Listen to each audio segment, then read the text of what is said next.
So we get a lot of questions about quarter time versus half time versus full time. Not surprising given that we're in the fractional world.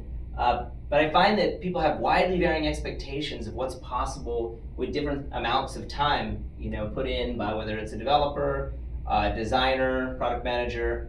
So I wanted to kind of unpack that in terms of, well, we'll start with developers and let's talk about how different amounts of time, how much effective capacity you get. And so I'll say for developers, let's start there. And so this smallest bar, this is quarter time. So, call it 10 hours a week. This is half time. And this is full time at, roughly 40 hours per week. So what's this lower bar that I've got here? Well, in every role, there's a certain amount of overhead, right? Well, basic overhead as in communication and really simple stuff like context switching. So communication, context switch. There's also even just sort of baseline operational things a person has to do, in a development role, in terms of CI/CD, just looking over, what's been going on in environments, things like that. So that comes to something like 5 hours a week.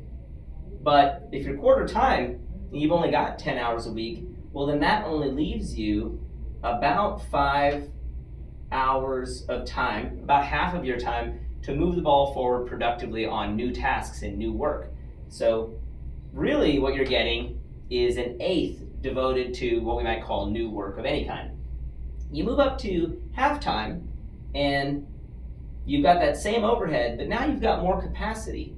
And so here you're at more like 15 hours. So a big jump. You're actually tripling the amount of available time to do new work beyond sort of this baseline, again, communications, context switching, and handling, maybe some operational stuff. Now, when you get up to full time, you've got a new tax up here, as perhaps we're all too familiar, we've seen it in various roles, probably all of us in our careers. I'm just going to broadly label this fluff.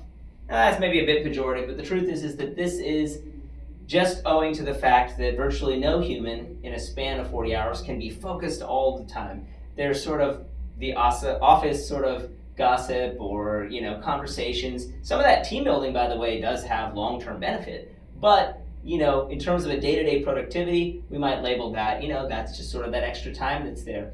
What we actually find is across a 40-hour week that can be as much as a quarter of it.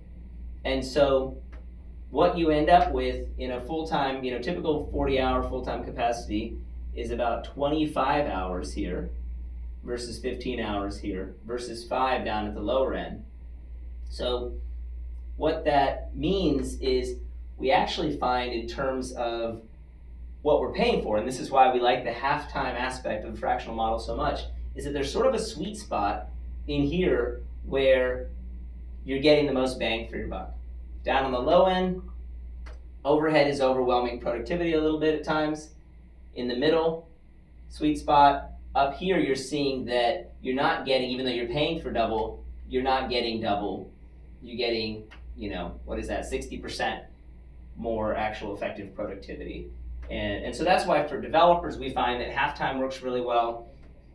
It's possible after a ramp period maybe to downsize, but we find that half-time for fractional developers has been a really effective productivity model.